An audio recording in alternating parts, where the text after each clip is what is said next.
नमस्कार विद्यार्थी मित्रांनो, एक्सप्लोरिंग करिअर सेंटर या यूट्यूब चॅनलमध्ये तुमचं सर्वांचं स्वागत आहे। NHPC limited government of India enterprises यांच्या भरपूर साऱ्या जागा इथं निघालेल्या आहेत। तर कुठल्या जागा आहेत, त्यांचं क्वालिफिकेशन काय आहे याबद्दलची डिटेल माहिती आजच्या व्हिडिओमध्ये आपण बघणार आहोत। तत्पूर्वी तुम्ही आमच्या चॅनलला नवीन असाल, अजूनही चॅनल सबस्क्राईब केलं नसेल तर कृपया सबस्क्राईब करा। NHPC लिमिटेड भारत सरकार का उद्यम।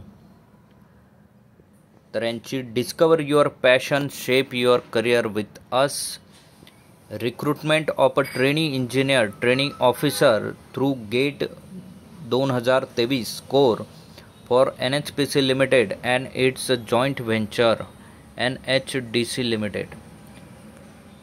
तर गेट स्कोरवर रिक्रूटमेंट इथं निघालेली आहे। तर यात पदं आहेत ट्रेनी इंजिनियर सिव्हिल E2 यांचं 50,000 ते 1,60,000 पर्यंतचं पे स्केल असणार आहे। एज लिमिट 30 वर्ष आहे। Minimum qualification full time regular bachelor degree in engineering technology, BSc engineering degree in civil डिसिप्लिनमध्ये असणं गरजेचं आहे। Gate score, valid gate score त्यांच्याकडे असणं गरजेचं आहे। ट्रेनी इंजिनियर मेकॅनिकल यांचंही एज लिमिट 30 आहे। पे स्केलसुद्धा सेम आहे। BTech यांचं मेकॅनिकल डिसिप्लिनमधनं होणं गरजेचं आहे। Mechanical discipline includes mechanical, production, thermal, mechanical, automation इंजिनिअरिंगसुद्धा या पोझिशनसाठी चालणार आहेत। व्हॅलिड गेट स्कोर असला पाहिजे। Trainee engineer electrical same as same pay scale आहे।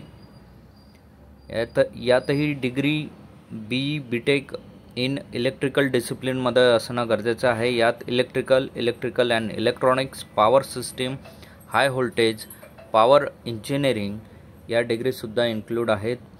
त्याचबरोबर ट्रेनी इंजिनियर ENC तर इलेक्ट्रॉनिक्स कम्युनिकेशन डिसिप्लिनमधनं BTech तुमचं झालेलं असणं गरजेचं आहे। यात electronics communication, electronics and telecommunication, electronics power electronics, electric instrumentation तर या पद्धतीचे डिसिप्लिन असणं गरजेचं आहे। त्याचबरोबर trainee engineer officer IT full time BTech BSc engineering ITमधनं झालेलं असणं गरजेचं आहे। Master in computer application MCA सुद्धा या पदासाठी चालणार आहेत। एज लिमिट 30 आहे। पे स्केल 50,000 ते 1,60,000 असणार आहे। ट्रेनिंग ऑफिसर जिओलॉजी तर यात MSc किंवा MTech जिओलॉजीमध्ये असणं गरजेचं आहे। ट्रेनिंग इंजिनियर ऑफिसर एन्व्हायरमेंट यांचं BTech एन्व्हायरमेंट इंजिनिअरिंग किंवा MSc in environmental science from recognised युनिव्हर्सिटीमधनं असणं गरजेचं आहे किंवा MSW MBA इन रुरल मॅनेजमेंटसुद्धा या पोझिशनसाठी चालणार आहे। तर पोझिशन्स इथे दिलेल्या आहेत, आपण चेक करू शकतो। सिव्हिल यासाठी टोटल 91 पोझिशन्स आहेत। NHPC 80 आणि NHDC 11 पोझिशन यात आहे। इलेक्ट्रिकलसाठी 72 पोझिशन आहेत। मेकॅनिकलसाठी 74 पोझिशन आहेत। ENTCसाठी 4 पोझिशन आहेत। IT साठी 15 आणि 4 अशा 19 पोझिशन आहेत। जिओलॉजीसाठी 3 पोझिशन आहेत। एन्व्हायरमेंट सायन्ससाठी 3 पोझिशन आहेत। अशा टोटल 269 पदांसाठीची ही ॲड इथं निघालेली आहे। सो ज्या विद्यार्थ्यांचं क्रायटेरिया या पोझिशनसाठी बसत आहे त्यांनी नक्की या पोझिशनसाठी अप्लाय करावं।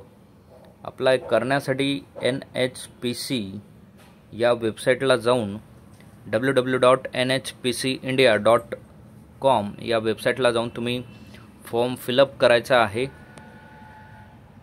त्यात स्टेप्ससुद्धा तुम्हाला इथे दिलेल्या आहेत। पहिले वेबसाईटला जाऊन तुम्हाला करिअर या सेक्शनमधनं फॉर्म फिल करायचा आहे। त्यानंतर fill the online application form with relevant details तुम्हाला फॉर्म फिल करायचा आहे। त्यानंतर डॉक्युमेंट्स स्कॅन करून तुम्हाला अपलोड करायचे आहेत आणि ज्या पोझिशनसाठी तुम्ही अप्लाय करत आहात त्या पोझिशन सिलेक्ट करून तुम्हाला पुढील पोझिशनसाठी अप्लाय करता येणार आहे। डेट्स इथे महत्त्वाच्या लक्षात घ्या। 6 मार्च 2024 पासून ऑलरेडी फॉर्म स्टार्ट झालेले आहेत। 26 मार्च 2024 ही फॉर्म फिल करण्याची लास्ट डेट आहे. त्यामुळे या डेटच्या अगोदर तुम्ही फॉर्म फिल करणं गरजेचं आहे. सो असेच नवनवीन आणि अपडेटेड व्हिडिओ मिळवण्यासाठी आमच्या चॅनलला सबस्क्राईब करा, व्हिडिओला लाईक करा, योग्य त्या विद्यार्थ्यांपर्यंत ही माहिती पोहोचवा. थँक्यू, धन्यवाद, जय हिंद.